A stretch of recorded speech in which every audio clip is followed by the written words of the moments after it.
अरे आज लोणंदला प्रदर्शन आहे.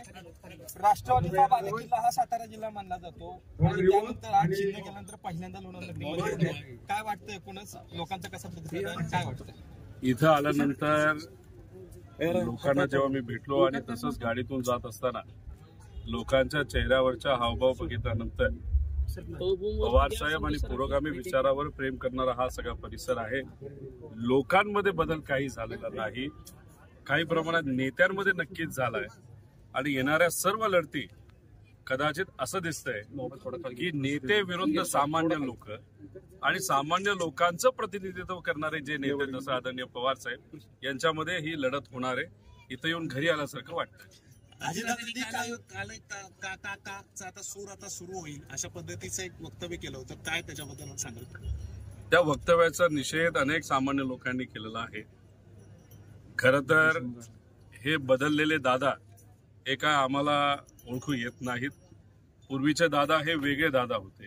शेतकऱ्यावर अन्याय झाला तर बीजेपीवर बोलणारे दादा हे आम्हाला माहिती आहे. युवांवर अन्याय झाल्यानंतर बीजेपीच्या विरोधात बोलणारे दादा आम्हाला माहिती आहेत. स्वतःला जे वाटतं योग्य वाटतं तसं बोलणारे दादा आम्हाला माहिती आहेत. मोठ्यांचा आदर ठेवणारे दादा आम्हाला माहिती आहेत. पण हे नवीन दादा जे बीजेपीच्या जवळ गेलेले आहेत आणि आज बीजेपीची भाषा बोलतायत, सत्तेत असून सुद्धा शेतकऱ्याबद्दल बोलत नाहीत, युवांबद्दल बोलत नाहीत, थोरांचा मान ते ठेवत नाहीत, हे दादा आम्हाला ओळखीचे वाटत नाही. वाईट वाटतं. भाजपला ते गेले 60 वर्ष जमलं नाही. ते जवळच्याच लोकांना वेगळं करून त्याचा वापर करत भाजप पवारांमध्ये वाद निर्माण करण्यासाठी नक्कीच यशस्वी ठरलेलं आहे. पण पवार साहेबांबरोबर सामान्य लोक आहेत, दादांबरोबर बऱ्यापैकी लाभार्थी आहेत.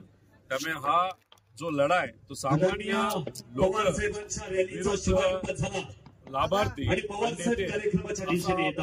लढा असणार आहे. दादा अजितदादांनी काही वेळापूर्वी बारामतीत बोलत असताना सांगितलं की पक्ष चोरला नाही तर पक्ष चोरले नाही. आता इलेक्शन कमिशन भाजपच्या विचाराने चालतं हे आपल्या सगळ्यांना माहिती आहे. आता पक्ष कोणी चोरला, साहेबांबरोबर अनेक वर्ष आपण काढल्यानंतर साहेबांना आपण का सोडलं, कशासाठी सोडलं, काय अडचणी आपल्या होत्या हे सगळ्यांना माहिती आहे. त्यामुळे आज दादा फक्त स्पष्टीकरण देत आहेत. ज्यांच्या कुठल्याही सभेमध्ये त्यांना हेच सांगावं लागतं की साहेबांना का सोडलं. त्यामुळे मला असं वाटतं की आता पवार साहेब बोलतात की शेतकऱ्याला काय महत्वाचं आहे, युवांना काय महत्वाचं आहे आणि जे आज सत्तेत गेलेत ते कसे योग्य हे सांगण्यामध्ये त्यांची लोकसभाही जाणार आहे, विधानसभाही जाणार आहे आणि नंतर कळेल त्यांच्या हातामध्ये काही मिळालेलं नाही.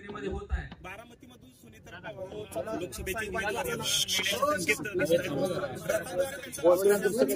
तेव्हा काही दिवसांपूर्वी पवार साहेबांच्या वयाबद्दल साहेबांबद्दल खालच्या लेवलला जाऊन दुर्दैवाने आपल्या बोलल्यानंतर त्यावेळेस मी सांगितलं